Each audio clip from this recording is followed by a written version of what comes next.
Hey everyone, this is Sainted. I wanted to share this redacted video with everyone. This is a Anon Space Force Whistleblower who came forward and is sharing her testimony about what her experiences were in Area 51 in the Looking Glass room as well as on Mars. And her horrific story begins with this show in Redacted, which is the first I've ever heard of it. So this is a treat for everyone, but it's horrific and I pray for her. Mars. Everyone, if you look on my X page, you'll be able to see numerous posts. Elon Musk always wears a shirt that says Occupy Mars. Well, it's already occupied, sorry.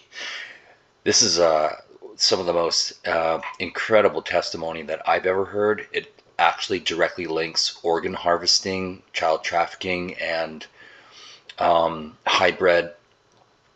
Well, you'll hear it, but it also directly links why Jeffrey Epstein and so many other people on this earth have been doing what they've been doing. And it's all here in this video. This is Sainted. Check it out.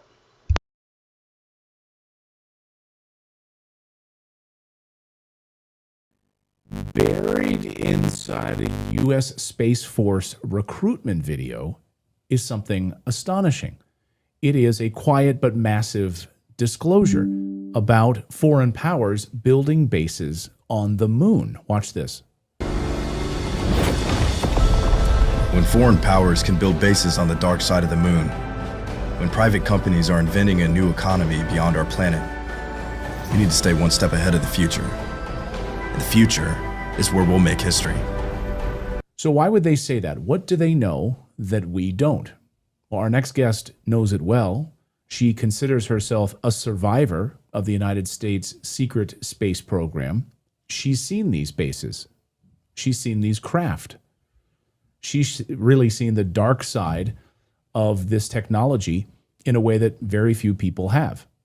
Niara Isley is a former auto-track radar operator with the United States Air Force. She was involved in the secret space program, and she calls herself a survivor of the secret space program for reasons we'll get into here on the show. She is a whistleblower. She's an author. She's a speaker. She has an incredible book called Facing the Shadow, Embracing the Light, which you can find on Amazon. And Niara joins us again here on the show. Welcome back. Great to see you. Thank you very much for having me, Clayton. I very much appreciate it. It was time for us to talk again. And I think it's time for us to talk again because it seems like there's been an awakening, an awareness now, more and more discussions about what the United States government knows, what they've been actively involved with. Catherine Austin Fitts recently sat down with Tucker Carlson where she talked about the massive secret bases and cities underneath the United States. What compelled you to want to talk again, Niara? What compelled me to want to talk again? You know, most of my life, I've been a speaker on UFO subjects, you know, or UAP. I'll just say UAP is a term that I think that the government started to use to try to take control of the narrative around UFOs once more, because they really lost control of the narrative. Anyway, so UAP is the new term. Anyway, what made me want to talk again is to talk as much as a patriot of my country, which I took an oath to serve, as an experiencer of secret space program abuse. That's why I wanted to talk again. What I really want is to help people understand, because I did tons of research in my book. It's 530 pages, and it's comprehensive. So if you're looking for light reading, this is not your book. But I just really want people to understand how we arrived at the mess that we're in today. That I hope with all my heart, and I feel down in my bones, is getting sorted out. It's just really messy because of what we're up against, like the LA riots, these No Kings demonstrations across the country. And I just feel like if people really know the history of how we got to this place, it will give them understanding and and maybe some measure of peace, understanding how we got here, and some understanding that we must never allow this to happen to our country again, because we very nearly lost our country. And I was a follower of Q. I paid a lot of attention to the Q drops when that was active. And I feel like it was some faction deep within the government that was trying to save our country, trying to put a trickle of very cryptic information out there to help inform citizens that were really interested in what's happening to our country and trying to save it, that there was a plan in place working to save our country, and a very well thought out one and a very comprehensive one. And the reason I believe in it is because with all the research I did for my own book and all the things I learned and all the things I put in there to educate people, besides just telling the story about my experiences. If I exist and I know all this information, then there have to be people out there for whom duty and honor and loyalty to their country still means something. They still hold that in their heart and in their being, just as I do. And they have more resources, more knowledge than I have, and they have to have a plan. Because one of the things that came out when I researched my book was the fact that the globalists have been really organized for a very long time, perhaps going back hundreds of years. I haven't gone back that far. Otherwise, my book would have been in 5 volumes. But I did go back to World War II and post-World War II times. And there was something that happened after World War II where we defeated the Nazis in Germany, at least ostensibly. But we wanted to know what the Nazi scientists who worked in the concentration camps and who worked for their Nazi regime, we wanted to know the science that they knew. So those scientists were brought over to the United States.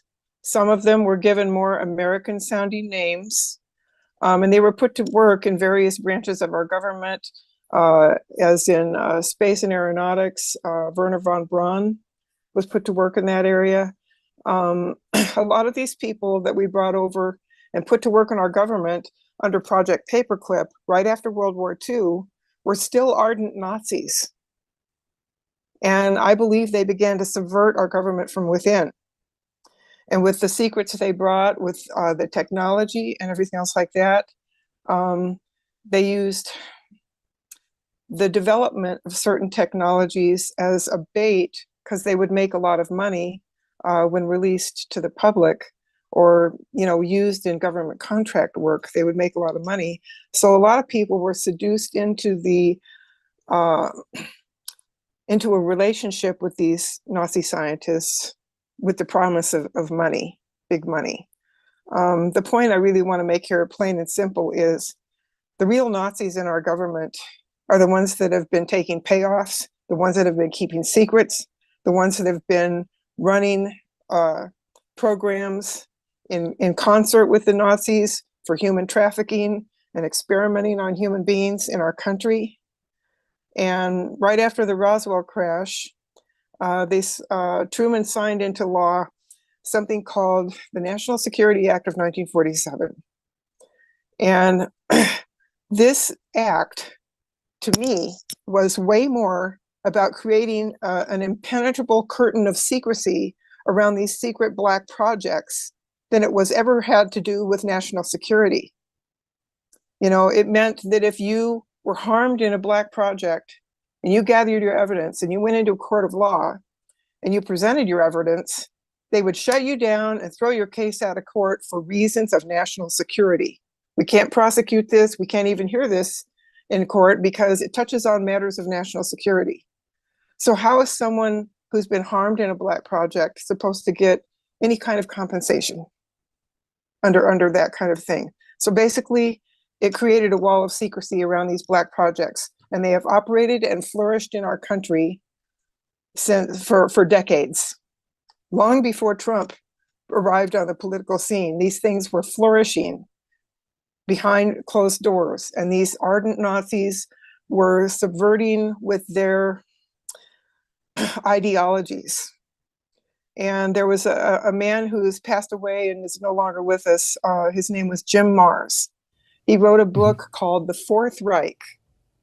And I'm quite sure, I didn't get a chance to read it, but I'm pretty sure it was about the Fourth Reich that was incubating in the United States of America and then springing into being flourished. We go back to President Eisenhower in his farewell speech, where he warned about the rise of misplaced power exists and will persist. And only a knowledgeable and well-informed citizenry has a chance to bring this to a halt or keep it under control. But then censorship took over, and our country's population was not well informed. All the information that we needed to try to put a stop to this Nazi growth in our country, we didn't have it because it was censored. Censorship has been going on for a lot longer than the last 4 to 8 years. It's been going on a lot longer. In fact, the CIA, this is information from George Knapp. When he researched, he said that the CIA actually instituted a program of ridicule for anybody that saw a UFO. They wanted to keep that stuff under wraps. Okay, so if you saw a UFO back in the 40s and 50s, you were drunk or you were crazy. And people back then, they really cared about what their neighbors thought of them. So if they saw a UFO, they kept quiet about it. So at every turn, we have been censored. We have had knowledge denied to us, and that has been a breeding ground in secrecy for the mess that we're seeing in our country today. And the people that are calling the Trump administration and Trump and his followers Nazis have it exactly backwards. The people that are the Nazis are the ones that have proliferated censorship and secrecy and developed the situation that's in our country right now. They're screaming mad because their agenda has been taken away from them. Right. It's complete obfuscation, right? Yeah. You're actually pointing the finger at the wrong group. It should be pointing it right back at yourself and the leftist globalist. And if you really want to know what they're up to out there on the dark web, and I've never seen it, and I will not look at it because I have enough bad memories of my own. Okay, I'm a secret space program survivor, and I have some terrible memories that I carry to the grave. We can get into a few of them later if you want to, but that's why I'm so passionate about this subject and so passionate about wanting to make a contribution of knowledge to the American public about how this got started. So on the dark web, there is a video out there called Frazzle Drip, and it is about a certain high-ranking politician and her aide torturing a 12-year-old girl to death. And so if you have the intestinal fortitude to go out and look at that video and see for yourself who that politician is, go for it. But I warn you, if you see those images, they will haunt you to the rest of your life. Okay, another thing that people can do to learn who the real Nazis are. We should maybe point out that if that video exists and you can search it out, it allegedly shows Hillary Clinton and Huma Abedin. So if you want to seek that video out, that's on you to do it. We're not asking you to look for it. No. Just it's just if you want to know some truth badly enough, go take a look. The other thing you could do is read Kathy O'Brien's book, Transformation of America.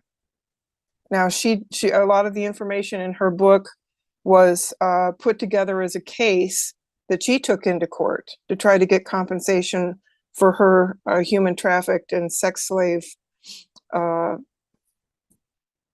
life, from childhood, actually from babyhood all the way up to almost 30 years old. She was used for sex. She was used for labor.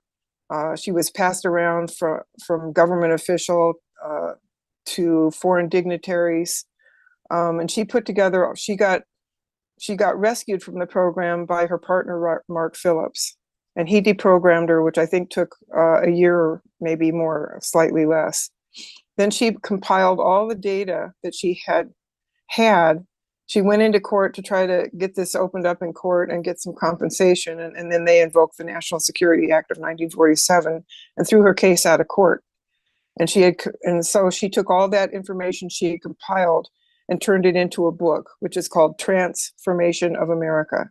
And in that book, she names names. She names names of people that are Democrats, that are Rhino Republicans. She names names. So if you really want to know who the real Nazis are, those are some steps you can take to see for yourself. Right. As you point out, Jim Marrs really linked the permanent sort of Nazis that were in the United States under Operation Paperclip, really transformed into the globalist agenda in the United States. They've never gone away. They've taken over the financial institutions. And recently, Catherine Austin Fitts, of course, who worked, I think, at the U.S. Treasury in the Reagan administration.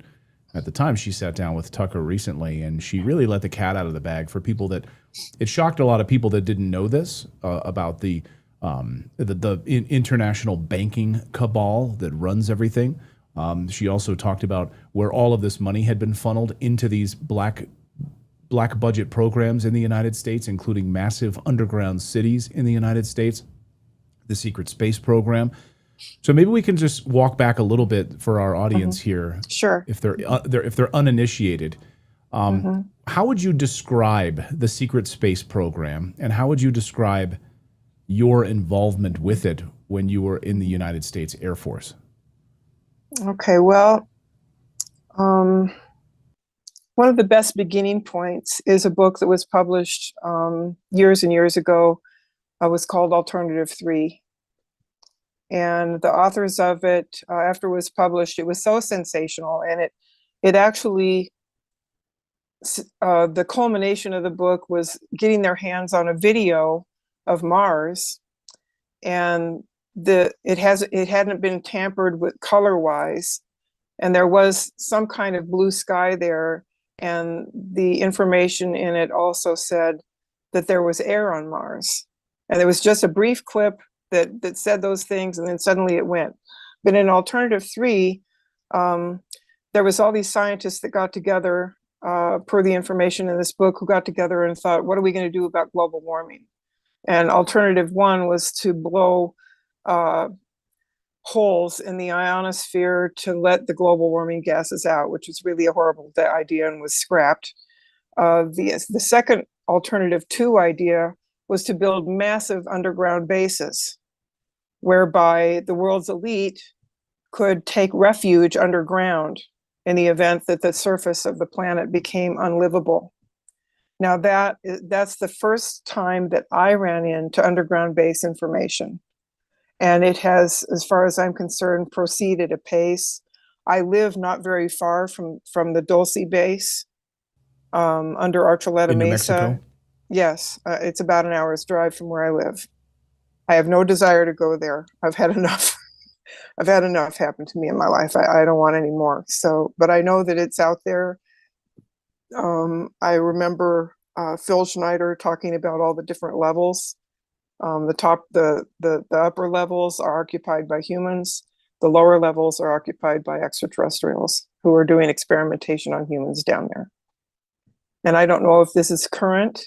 I know it was current in the past. It was happening in the past.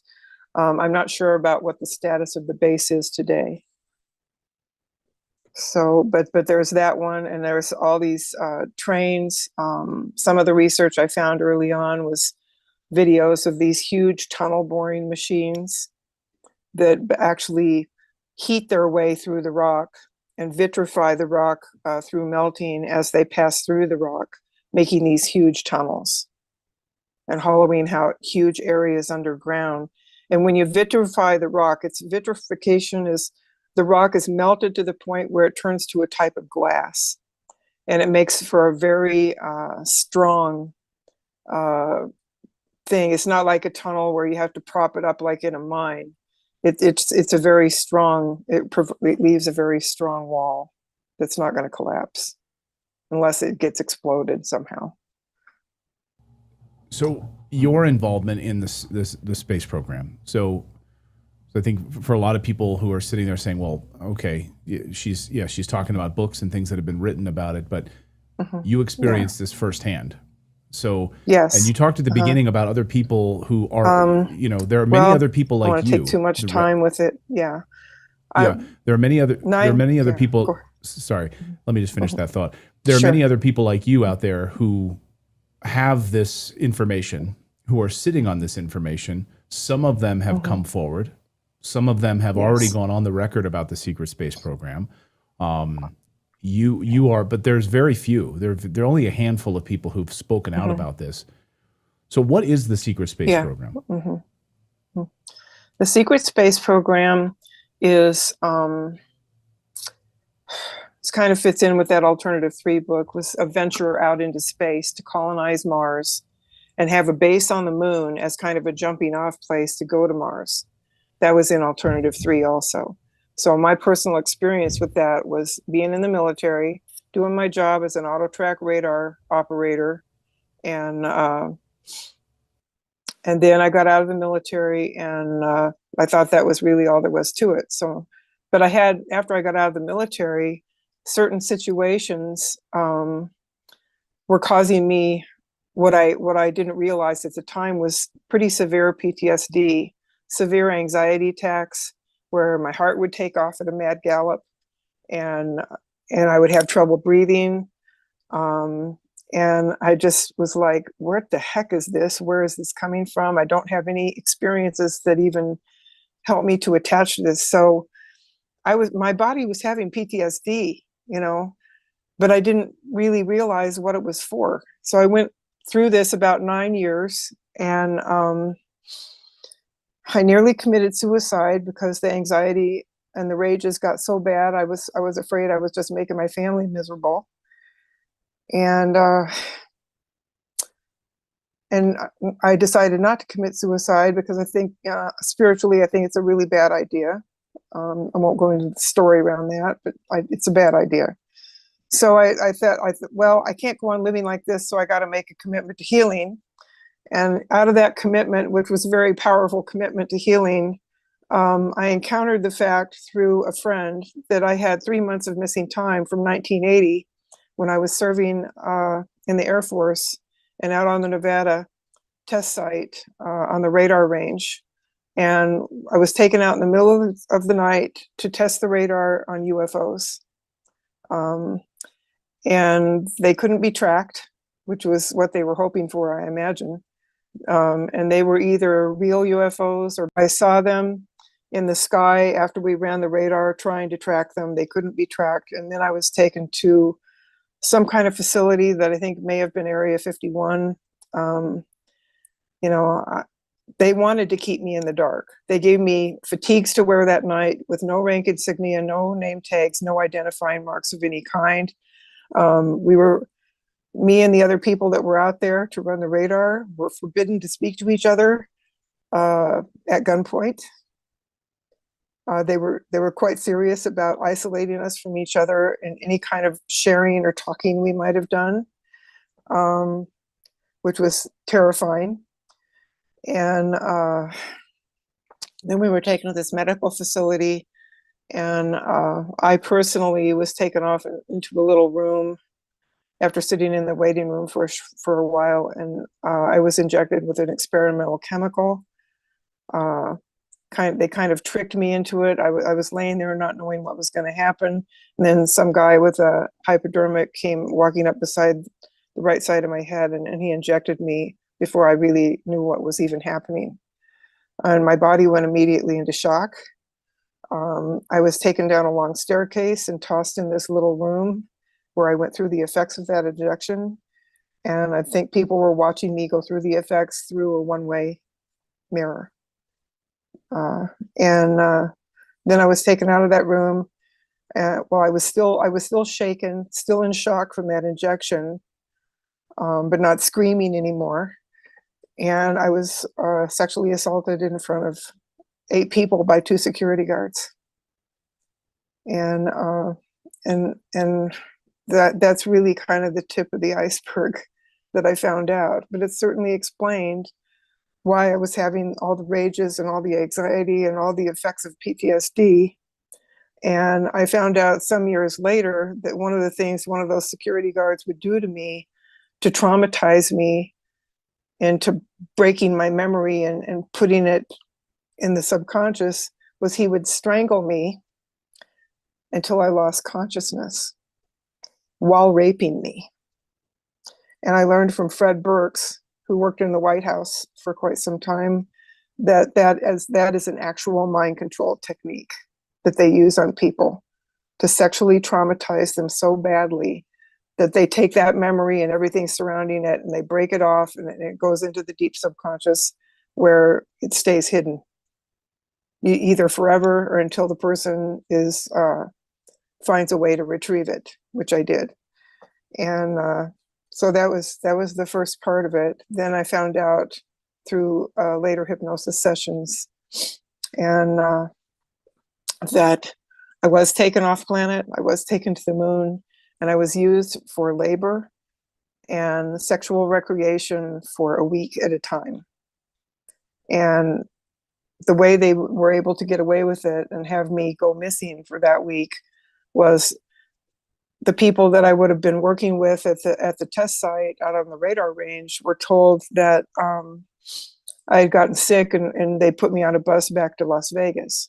And then the people that I would have normally been hanging out with in Las Vegas during that week thought, well, she's just uprange doing her usual shift up there.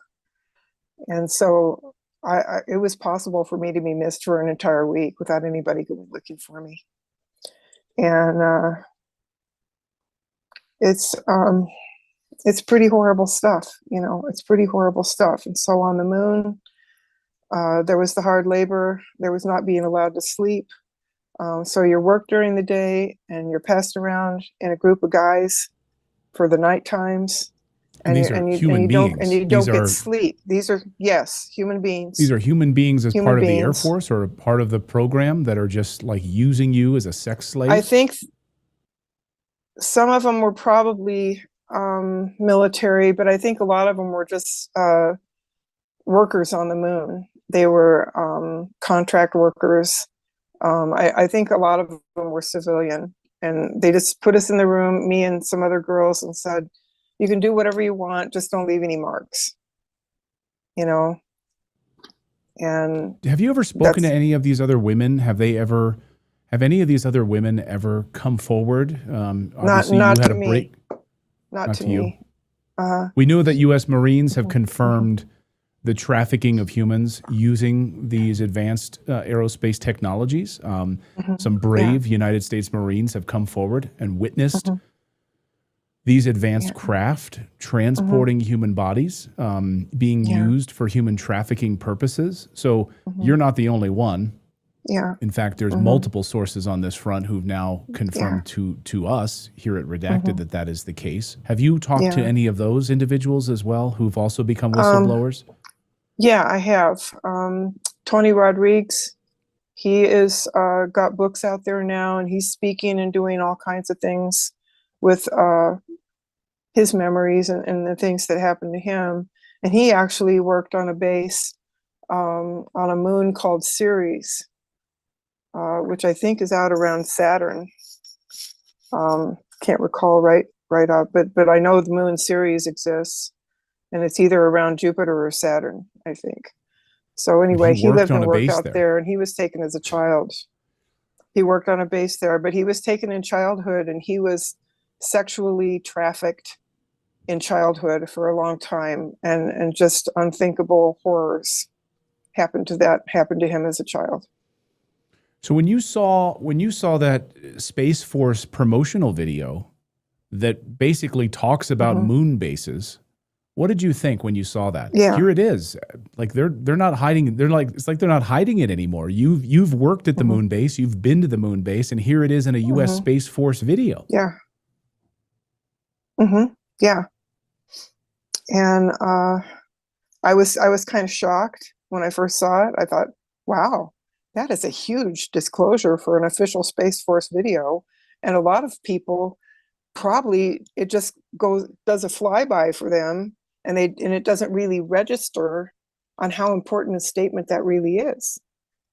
It's very important. It admits that our enemies can build bases on the dark side of the moon.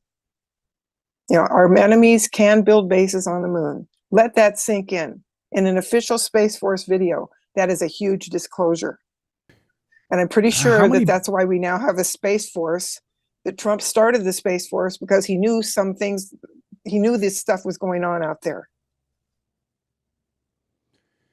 How many bases would you say are on the moon? Is it just one large base? Are there competing bases, a Chinese base, a Russian base, a United States base? What is there? What does it look like? Yeah, I think that there are several, and I think they're not all human. I think some of them are extraterrestrial bases. And they're all on the dark side of the moon. We know the U.S. astronauts, the Apollo astronauts. Yes. There's plenty of record of those Apollo astronauts seeing craft landing on outside the crater perimeters. You can actually listen to the audio, which was on the public channel. I think then it was switched I've listened to to their that audio channel as well. And, and what did they there's say? all Maybe this you can stuff out there about the moon landings being faked, and I think a lot of them were. You know, once they got wind of what was going on up there, a lot of them were faked to just give people the appearance that a moon program was continuing. But there was actual travel to the moon by astronauts where they saw these things that you're talking about. Edgar Mitchell, and it wasn't all faked. Right. Yeah. So, secret space program. Are we just talking about, I mean, hopefully, and I don't know that the human trafficking component continues at this point, but it seems like it has, or it is. We know from U.S. Marines who've been in devastation areas like the Indonesian tsunami and other areas where these U.S. Marines witnessed advanced aerospace technology craft, which to us would look like UFOs, landing, gathering humans for the purposes of trafficking, taking these human bodies, transporting them. And a lot of times this happens in earthquakes or tsunamis. Again, these are not my words. These are the words of U.S. Marines who've now blown the whistle on this and witnessed it in action under the threat of being shot because they were witnessing what was happening here with this black off-the-books projects. So when you talk about the secret space program, is it simply a moon base? How big in scope is it? How many members of the United States military do you think it involves? Well, if it's a way station between Earth and Mars, if the moon bases are a way station between Earth and Mars, then people go there. They may get some kind of conditioning. They may get some kind of orientation, and then maybe they go on to Mars, or they stay and work on the moon. But Mars has people there. If I could talk to Elon Musk, I would say, you know, you wear that T-shirt that says "Occupy Mars." Mars is already occupied. And it's occupied by different factions. Our human faction there is just one. And some memories that I've gotten back recently are about myself living and working on Mars in what's called a 20 and back. And a 20 and back. And those haven't been a 20 and back, yeah. And we don't need to get into that now. If you want to have me back on to talk about that, we can. But I will say that the Cydonia area, where, if you remember back when pictures came out of the Cydonia area, where the pyramids are and the face on Mars are, that actually was a huge city. It was bombed in ancient times, you know, hundreds of thousands of years ago. into smithereens. The face remains, the pyramid remains, but there is now an archaeological dig there going on there with human beings. And I was one of the people that worked on that dig. You worked on the dig on Mars. Yes. Did it have an atmosphere? Were you in wearing like some there is sort a of thin space atmosphere suit? on Mars. It's not like on Earth. And I suppose you could liken it to being at a very high altitude. And I think it takes time to get used to it. And sometimes you have to wear masks in certain areas, like wearing masks at the dig. Because if we were excavating things and we ran into an ancient pathogen against which we had no defense, the mask was a much more sophisticated mask than the paper masks we have down here. But it would protect us from any ancient pathogens we might run into. When you see the movie The Martian, the atmosphere is, non-existent basically, right. And you're going to freeze in a matter of seconds. That's not Mars. Well, if you go back to that Alternative 3 book where they found a video that said there was air on Mars, and the book was such a threat to the powers that be back then, all those years ago, that they had to backpedal and say, "Oh, it was just fiction. This book was all just fiction. We just thought it would be fun to publish this book as fiction." You go back and read that book today, with the kind of knowledge that we have of, at least some people knowledge that we have what's going on today, that book probably was most likely was not fiction at all. They wanted to know if there was air on Mars to find out if they could go there and build bases. Again, underground bases were for people to escape the surface if the surface of the Earth became unlivable. Same thing with the Martian bases. Okay, they wanted to have an escape place to go to in case Earth became uninhabitable through thermonuclear war on a global scale. I'm not sure our extraterrestrial friends would allow a global scale thermonuclear war. They have shut down nuclear warheads in Stephen Greer's Disclosure Project videos multiple times. Nuclear weapons facilities have been shut down all the way down to the backup batteries. So I'm not sure that a global thermonuclear war would be allowed to happen. But would they allow Elon some Musk? of the other lower yield things?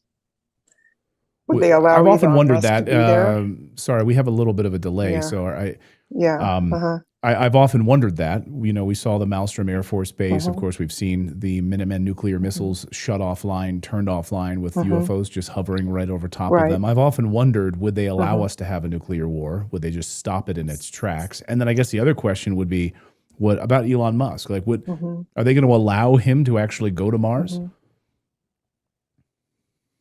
Well, he may go there, but he's going, if he doesn't have some idea of what's there already, he's in for a big surprise.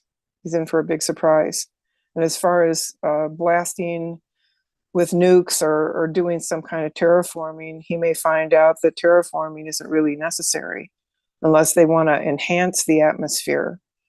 I think Mars lost a lot of its atmosphere in that ancient war I mentioned a few minutes ago that blew up the Cydonia area.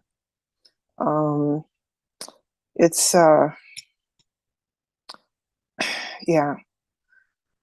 that's why I mentioned genetic experimentation.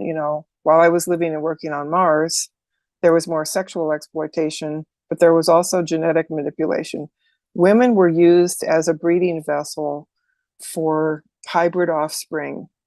If we found viable DNA at the dig, that DNA was taken back to a laboratory, it was mapped, and if it was found to be some kind of bipedal humanoid in the mapping of the DNA, they would put it together with human DNA, usually the DNA of the woman that was going to gestate the hybrid, and they would put the DNA together and they would create a fetus.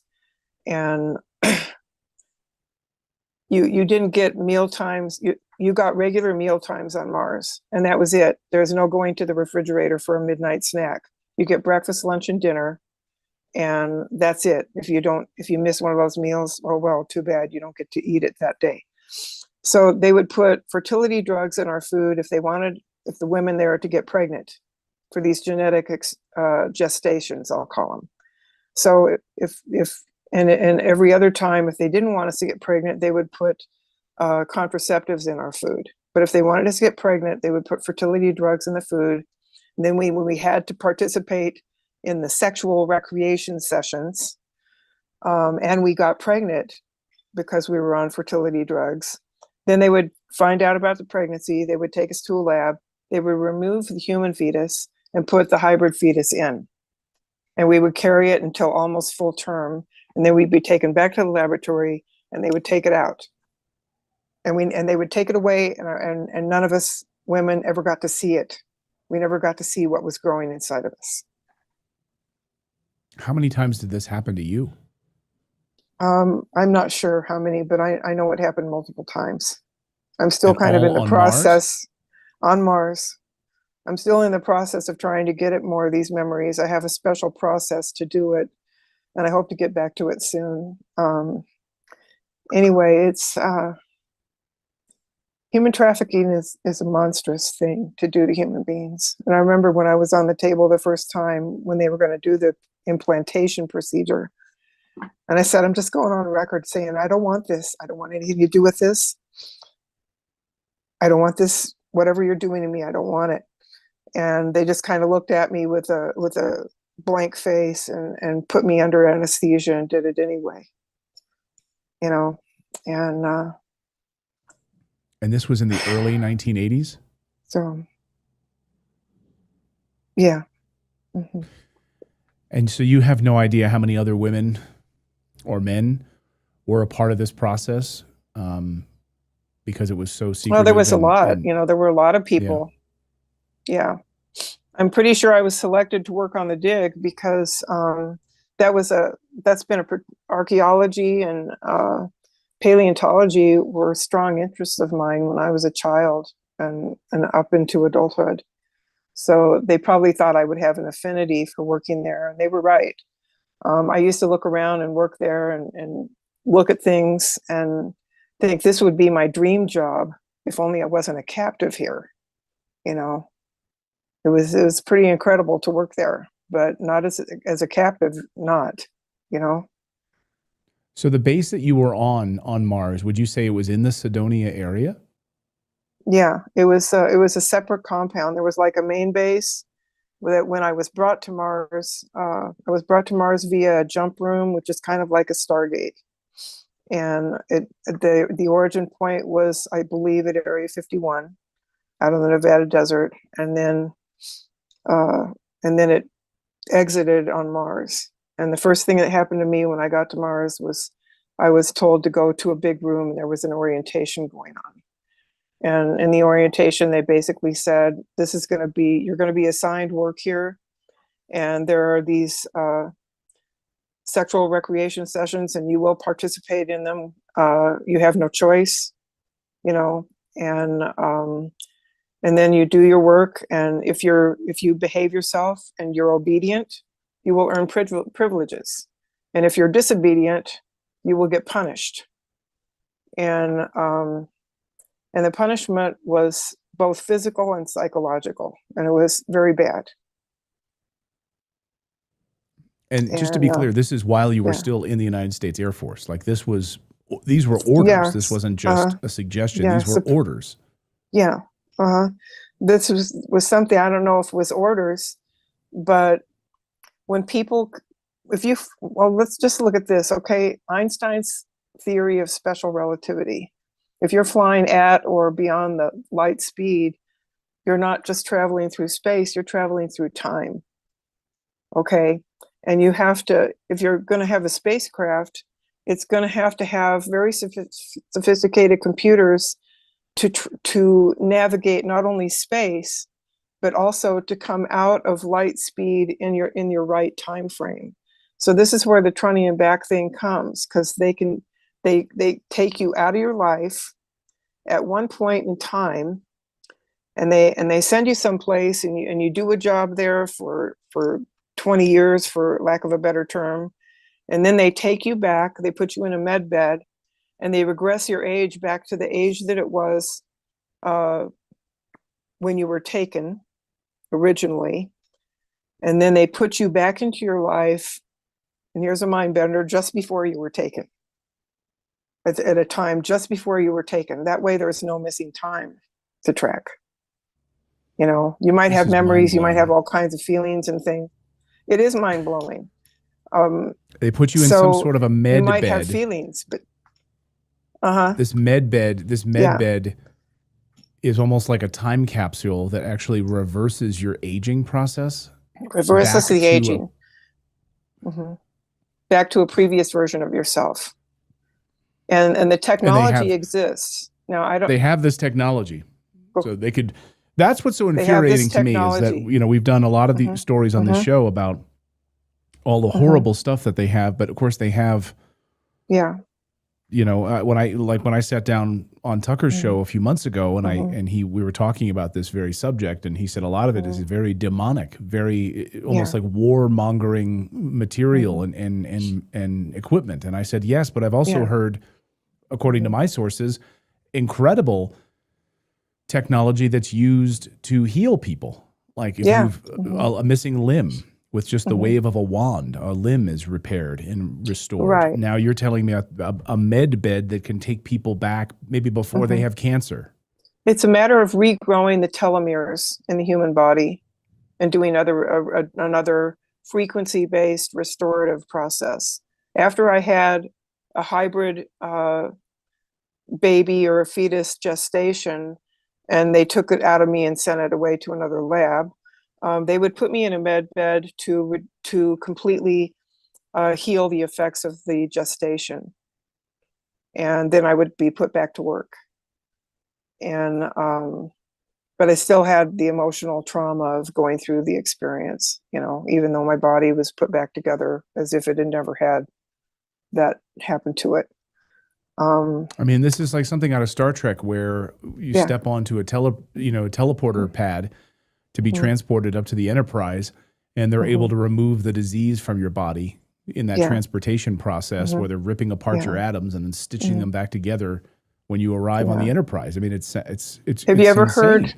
Yeah, have you ever heard of the energy enhancement system? No. No. Okay. Well, that's a technology that has come out in the United States and the world over the last few years.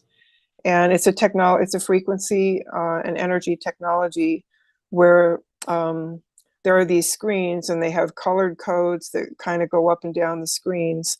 And there is a frequency generated by them that kind of gathers in the middle of this big room where the screens are.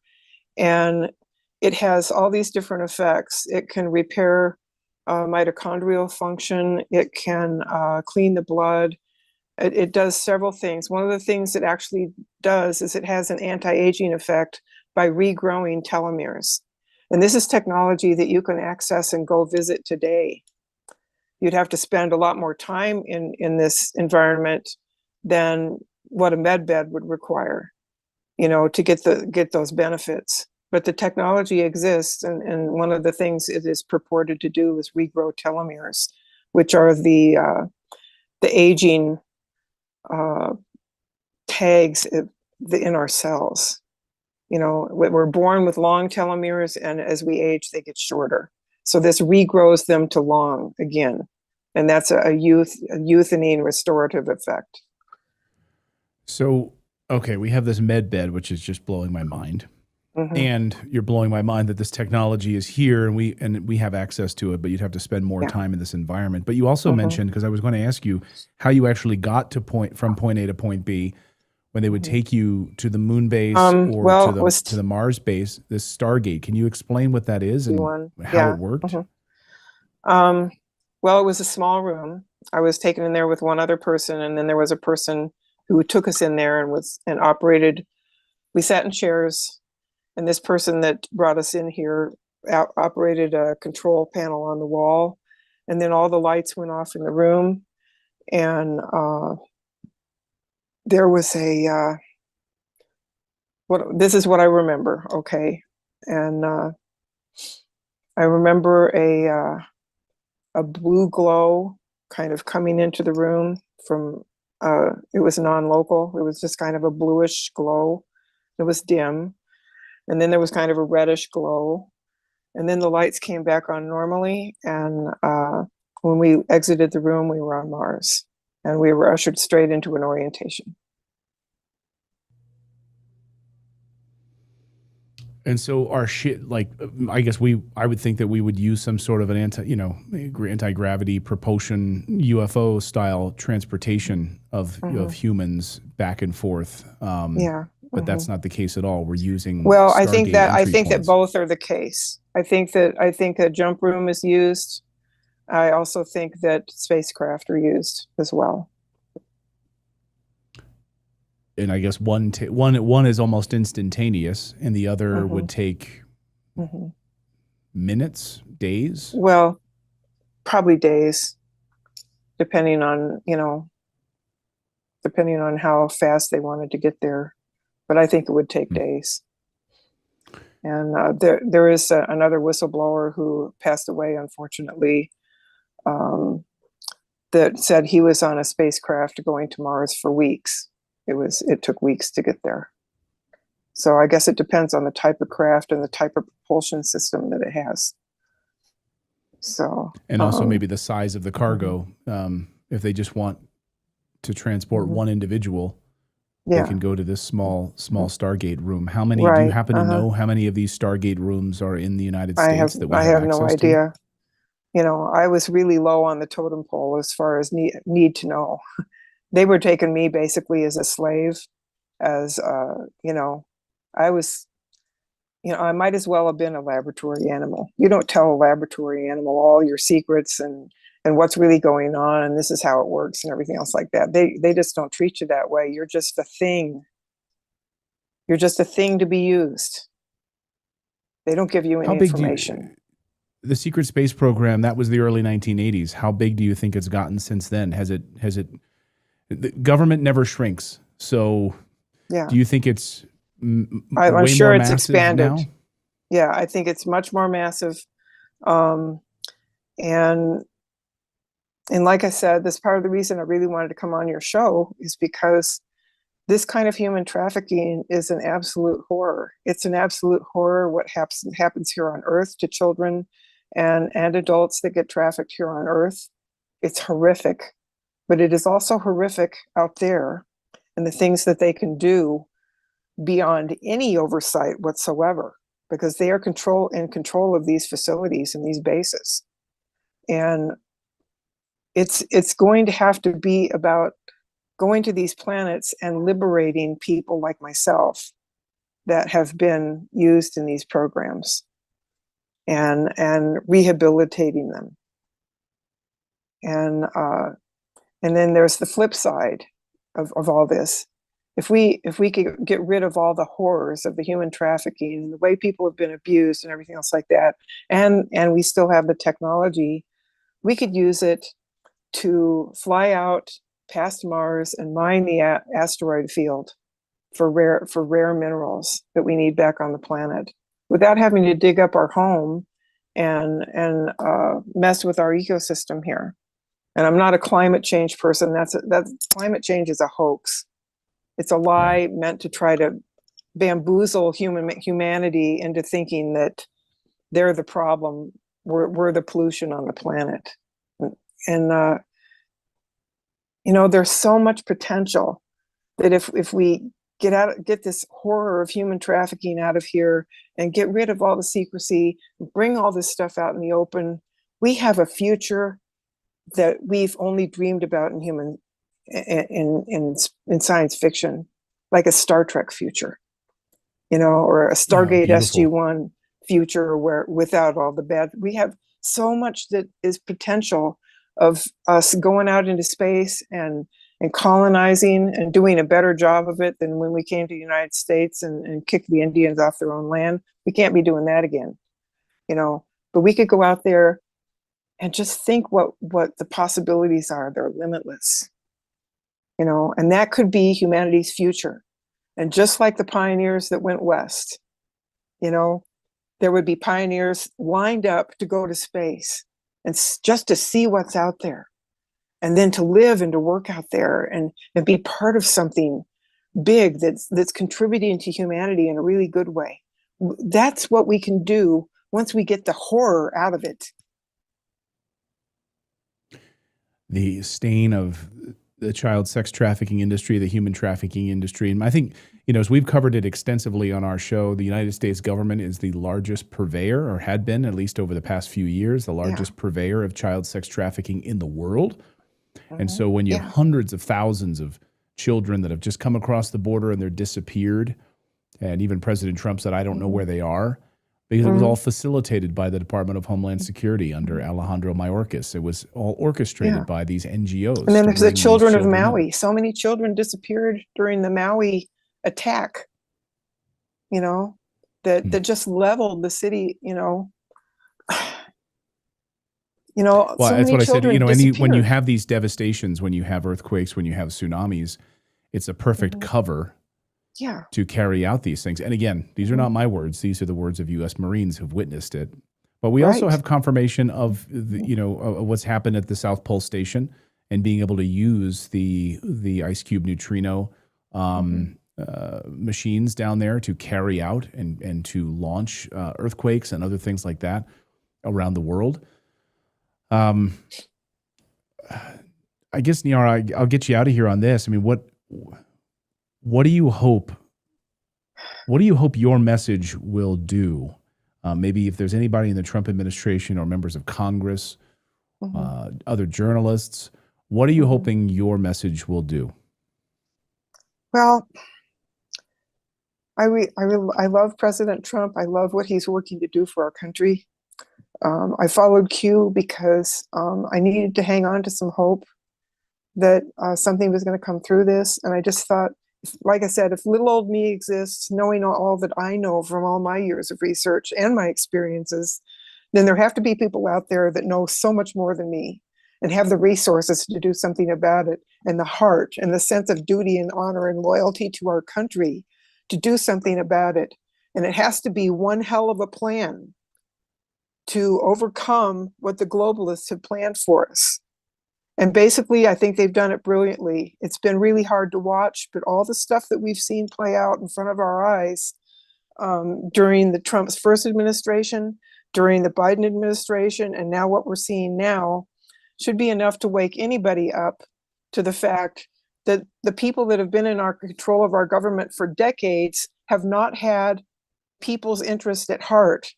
They see themselves as an elite, and the rest of us are nothing but cannon fodder and lab rats to use and abuse the way they want. And I wish that the people that are so filled with hate and causing all this trouble would see that the people they're trying to cause trouble in service to are the very ones that would turn around and stab them in the back. They're being used. The people doing the LA riot and trying to hate Trump and throw everything around, they're being used. And I wish they would wake up and realize that. Trump is trying to restore our country.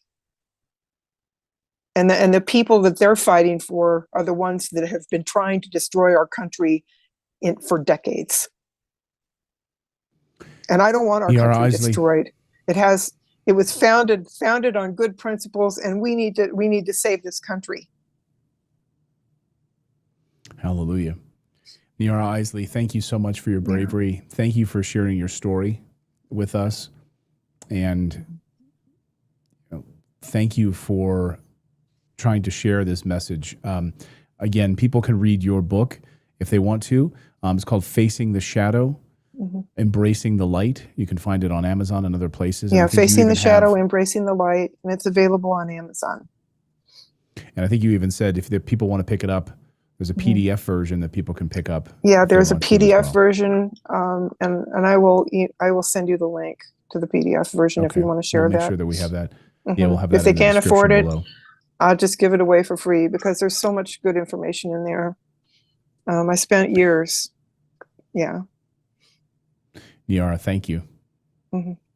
Thank you for having me. I really appreciate it. I really appreciate you giving me the chance to say this to the country that I love.